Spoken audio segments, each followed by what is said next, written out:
یا نبی کہتے رہے بس، یا نبی سلام علیکہ پڑھتے رہے. تو سبحان اللہ میرے پیارے پیارے اسلامی بھائیوں، صحابہ کرام علیہ رضوان نبی پاک صلی اللہ علیہ وسلم کو دیکھے بغیر چین نہیں آتا تھا. نبی پاک صلی اللہ علیہ وسلم کی صحبت کے بغیر تو اداس ہو جاتے تھے، بیمار ہو جاتے تھے. اور نبی پاک صلی اللہ علیہ وسلم سے بے انتہا محبت کرتے تھے. کتنی محبت کرتے تھے، کتنی محبت کرتے تھے. جب مسلمان سن 6 سن ہجری میں عمرے کے لیے آئے تو کافروں نے روک دیا. مسلمانوں کی تعداد ہے 1400.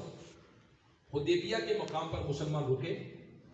عمرہ احرام باندھا ہوا ہے، قربانی کے جانور ساتھ ہیں، عمرے کے لیے آئے ہیں. کافروں نے روک دیا کہ آپ عمرے کے لیے مکے نہیں آ سکتے، روک دیا. اب صحابہ کرام علیہ رضوان نبی علیہ الصلوۃ والسلام کے ساتھ وہیں قیام پذیر ہے حدیبیہ کے مقام پر، مدینے سے مکے سے باہر، مکے شریف سے باہر ہیں. اجازت نہیں مل رہی اندر جانے کی، مکے والے کہتے نہیں آ سکتے آپ. انہوں نے ایک امبیسڈر جو بندہ سفیر رہا تھا کیسر، جو رومن امپائر تھی اس وقت، رومن امپائر کیا کہیں گے اسے، جو اس وقت روم کی سلطنت تھی، اس کے اندر جو بادشاہ اس کے قریب رہا شخص. اور پھر کسرا جو تھا پرشین امپائر، جو یعنی سمجھو فارس کیا کہتے ہیں اس کو، ایرانی سلطنت جو تھی اس وقت. تو یہ ایرانی جو تھے آگ کی پوجا کرتے تھے، رومن جو تھے وہ کرسچن تھے. تو یہ ان کی 2 سپر پاور تھی اس وقت. ان کے پاس جو شخص رہا اس کا نام تھا عقبہ بن مسعود. یہ بعد میں مسلمان ہوئے. تو ان کو بھیجا انہوں نے کہ مسلمانوں کو کیسے شکست دے سکتے ہیں، مسلمان کیا کس لیے آئے ہیں، کیسے آئے ہیں، تو آگے دیکھو. تو یہ جاسوس کے طور پر آیا. اس نے آ کر دیکھا کہ نبی کریم صلی اللہ تعالیٰ علیہ وسلم جب بات کرتے ہیں تو صحابہ ایسے بیٹھتے ہیں جیسے سروں پہ پرندے بیٹھے ہوتے ہیں. اور جب نبی علیہ الصلوۃ والسلام کسی بات کا حکم دیتے ہیں تو بڑی سی بڑی عمر کے صحابی بھی کرنے میں، نوجوانوں میں بھی سبقت لے جاتے. سبحان نے فرمایا اللہ اکبر. اس کے بعد پھر جب سرکار صلی اللہ تعالیٰ علیہ وسلم وضو فرماتے ہیں تو صحابہ کرام علیہ رضوان وضو کا پانی نیچے نہیں گرنے دیتے. وضو کا پانی نیچے نہیں گرنے دیتے.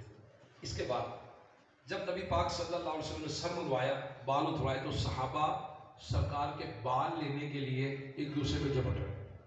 تبرک برکت. اس نے جا کر دیکھا تو اس نے جا کر کہا کہ تم ان کو شکست نہیں دے سکتے.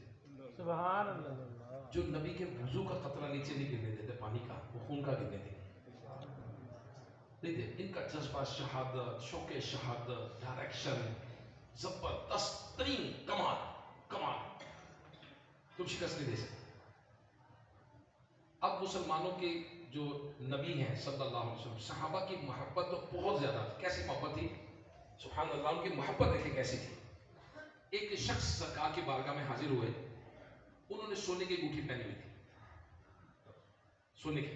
میرے آقا علیہ الصلوۃ والسلام نے ان کے ہاتھ میں سونے کی انگوٹھی دیکھی تو مت کے تو حرام. میرے آقا علیہ الصلوۃ والسلام نے انگوٹھی نکالی اور پھینک دی اور ارشاد فرمایا کہ تم میں سے کون یہ پسند کرتا ہے، کون یہ پسند کرتا ہے کہ اپنے ہاتھ میں آگ کا انگارہ لے. جب سرکار صلی اللہ تعالیٰ علیہ وسلم تشریف لے گئے، چلے گئے، تو صحابہ نے کہا، اس شخص سے کہا کہ آپ ایسا کریں کہ انگوٹھی اٹھا لیں اور بیچ کر اسے نفع اٹھائیں، بیچ لیں، پھر پیسے استعمال کر لیں. انہوں نے کہا خدا کی قسم، جس سے نبی علیہ الصلوۃ والسلام نے پھینک دیا میں اس کو آپ بھی اٹھاؤں. سرکار نے پھینک دیا، میں نہیں اٹھاؤں، نہیں ہو سکتا، میں کیسے اٹھاؤں؟ نو. اب میرے پیارے پیارے اسلامی بھائیوں، صحابہ کی نبی کریم صلی اللہ علیہ وسلم سے محبت، بے انتہا محبت کرتے تھے. ایک بار نبی کریم صلی اللہ تعالیٰ علیہ وسلم کسی جگہ سے گزرے تو دیکھا کہ بہت بڑی عمارت ہے، ایک کافی اونچی عمارت بنائی. اس دور پہ رواج نہیں تھا. تو میرے آقا صلی اللہ تعالیٰ علیہ وسلم نے پوچھا یہ کس کی ہے؟ کہا جی فلاں شخص کی ہے، فلاں صحابی. میرے آقا علیہ الصلوۃ والسلام کے چہرے پر کچھ ناپسندید، کچھ فرمایا نہیں، لیکن چہرے پر تاثرات کچھ ایسے آئے جیسے ناپسند فرمایا. کچھ دنوں کے بعد وہ جو صحابی تھی جن کی جو عمارت تھی، وہ سرکار کی بارگاہ میں آئے، آ کر سلام عرض کیا. میرے آقا علیہ السلام نے چہرہ ادھر پھیر لیا، پھر وہ ادھر سے آئے، سلام عرض کیا، میرے آقا علیہ السلام نے چہرہ ادھر پھیر لیا. اب ان کو جھاڑی نکل گئی، سرکار توجہ نہیں فرما رہے. وہ تو مطلب بالکل ہی وہ تو صحابہ سے پوچھتے کیا ہوا کیا ہے، ہوا کیا ہے؟ صحابہ کہتے ہیں شاید نبی کریم صلی اللہ علیہ وسلم چند دن پہلے آپ کی وہ جو عمارت بنی نا اس کے قریب سے گزرے تھے، تو پوچھا تھا کس کی ہے، تو ہم نے کہا تھا کہ یہ فلاں کی ہے، تو چہرے پر کچھ ناگواری کا اظہار تھا، شاید ہو سکتا اس وجہ سے ہو. وہ گئے، وہ جا کر انہوں نے فوراً ایک منزل نہیں، دو منزلیں نہیں، پوری عمارت ہی ختم کر، پوری عمارت ہی ختم کر، برابر کر دی زمین. چند دن بعد نبی کریم صلی اللہ تعالیٰ علیہ وسلم وہاں سے گزرے اور وہاں سے دیکھ کر میرے آقا علیہ السلام نے فرمایا وہ عمارت تھی وہ کدھر گئی؟ عرض کیا یا رسول اللہ صلی اللہ علیہ وسلم ان صحابی نے آپ کی ناراضی کے خوف سے پوری عمارت ہی ختم کر. اس پر سرکار مدینہ علیہ السلام نے فرمایا سن لو، بے شک ہر عمارت اس کے مالک کے لیے وبال ہے، ہر عمارت اس کے مالک کے لیے وبال ہے، البتہ جو ضرورتاً بنائی گئی، جو ضرورت. اس کی تفسیر میں مفتی صاحب نے لکھا ہے وبال کیا ہے؟ جو بلا ضرورت بنائی، تکبر کے لیے، تخافر کے لیے، فخر کرنے کے لیے، دوسروں کو نیچا دکھانے کے لیے، یہ وبال ہے. ہاں اگر مثال کے طور پہ جو رہنے کے لیے بنائی یہ جائز ہے، کاروبار کے لیے بنائی یہ جائز ہے. ہاں اگر مسجد بنائی، اللہ کا گھر ضرورت دینی کے تحت بنائی، مدرسہ بنایا تو یہ ثواب کا کام ہے. عذاب کون سی ہے؟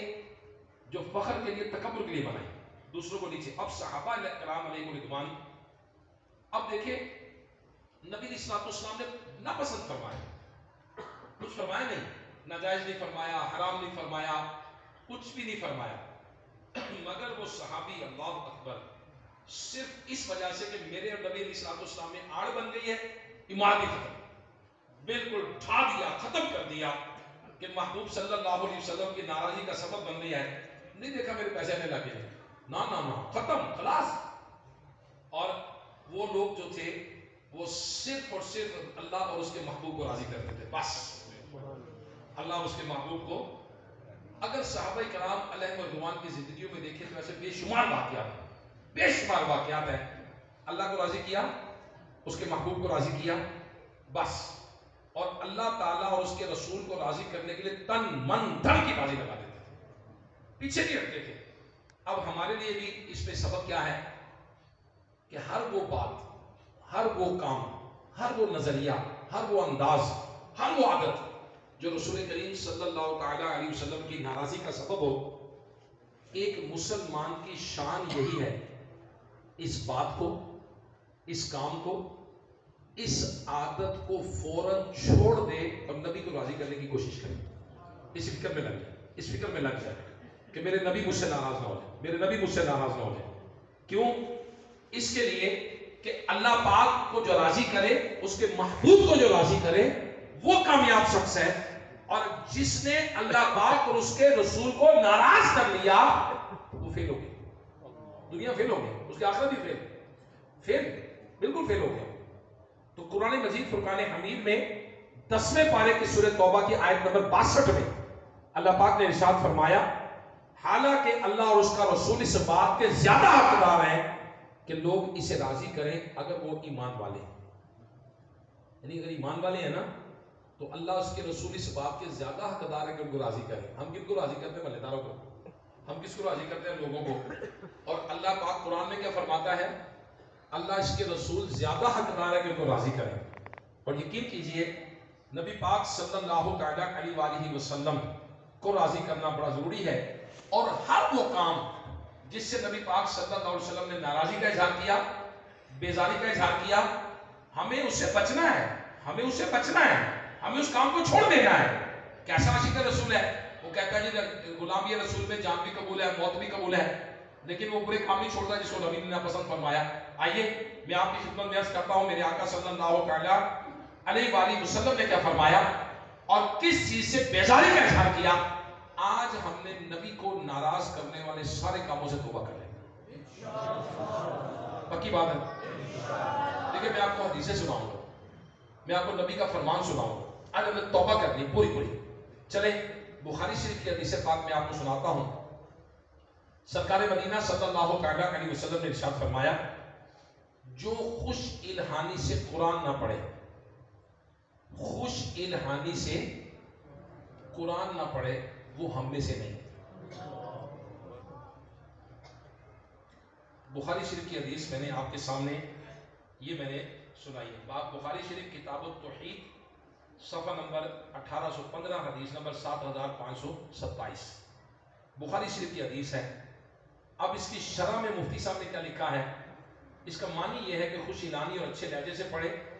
اس کا معلوم اگر آواز بری بھی ہے تو اچھی سے اچھی آواز میں تلاوت کرنے کی کوشش کرے.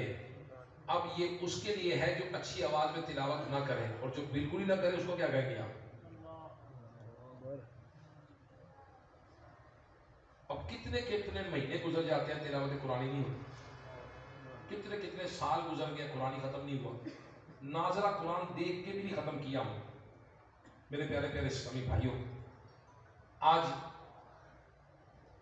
سوشل میڈیا ہاتھ میں ہے, موبائل فون ہاتھ میں ہے, ہمارے پاس طرح طرح کے انسٹرومنٹس ہیں, چٹکلے ہیں, میچ ہیں, سیاست ہے, طرح طرح کے معاملات ہمارے اپنے ہاتھوں میں ہیں. افسوس کی بات ہے کہ آج مسلمانوں کو قرآن پڑھنا نہیں آتا, کوئی انتظام بھی نہیں ہے, کوئی ڈپارٹمنٹ بھی نہیں ہے. اچھا پڑھنے کا شوق بھی نہیں ہے.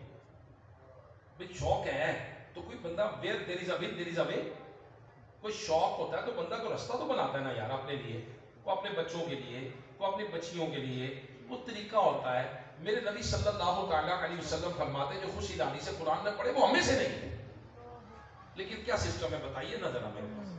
میرے پیارے اسلامی بھائیو, چند دن پہلے میں لاہور میں DHA میں بیان کر رہا تھا, تو میں نے ان سے یہ کہا, یہی حدیث سیم یہی حدیث میں نے بیان کی. اب میں نے کہا بتائیے DHA میں قرآن پڑھانے کے ادارے کدھر ہیں, بڑے بیریئر ٹاؤن میں کدھر ہے, ولیشیا ٹاؤن میں کدھر ہے. یہ جتنی سوسائٹیاں بننی ہیں آج, نئی کالونیاں نئی سوسائٹیاں بنتی, مسجد کا پلاٹ تو وہ چھوڑ دیتے ہیں, مدرسے کا پلاٹ کدھر ہے, قرآن پڑھانے کا ادارہ کدھر ہے.